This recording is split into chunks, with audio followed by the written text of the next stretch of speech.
All right, so Boulder, I am here tonight to tell you that I have a problem. There are some of you in the room that might know me because of this problem, so here it goes. I love talking to strangers. I love it. I love it, and not the like, here little kid have some candy kind of stranger.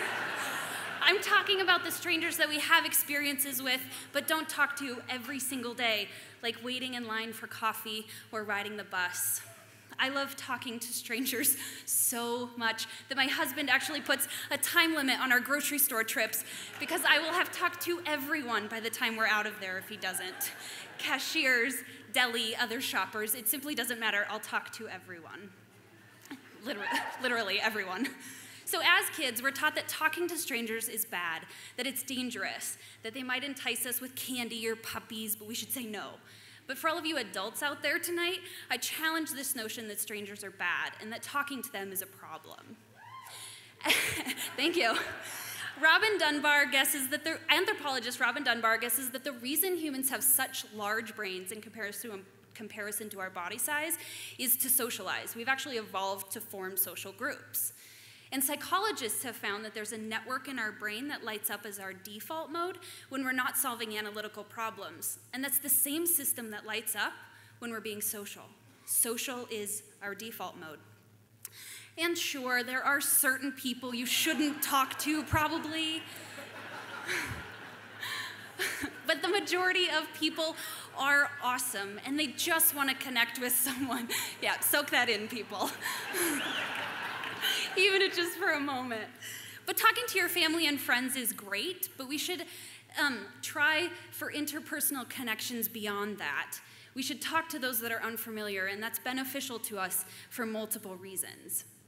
Reason number one, it builds our community. A quick show of hands out there, how many of you talk to your cashier when you're shopping? More than just, hey, that's a lot more than I thought. More than just thanks or yes, I found everything I was looking for.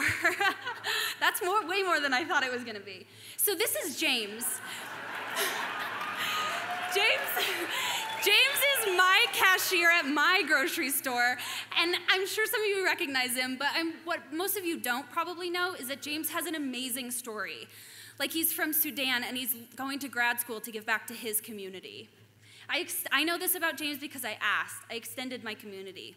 And community has been repeatedly tied to decrease in heart attacks, increase in happiness, and longevity. So that's a major win for strangers. Benefit number two, strangers allow us to practice empathy. Empathy, which also leads to happiness, is about recognizing what someone's feeling and just listening, really, truly listening to them. This is a great point for all of you introverts out there that are getting sweaty palms just thinking about talking to somebody you don't know, because all you have to do is listen. I met Benny in 2008 at the Office Max here in Boulder, and I noticed his tattoo, so I asked about it. Benny told me about his cousin that he lost in 9/11 in one of the towers and the guilt he felt for not being able to save him. And the tattoo reminds him of that experience and the steps he took towards healing. And all I had to do was listen. Step number three, or benefit number three, community or talking to strangers generally puts good juju back into the world. A 2011 study of commuters in Chicago showed that those who talked to strangers during their commute left happier. So if commuting, which is the worst thing ever in my opinion, can be made better by talking to a stranger, then I'm all for it. That's another huge win for strangers. I met Colin at the pool at the Golden Nugget pool in Las Vegas. I was there for work shooting video, and he was passing through with his mom to see family. And I made quick friends with Colin, of course I did, because I talked to everyone. And I offered to let him take my GoPro down the slide. And at first he said, no, I'm so scared, I can't do that.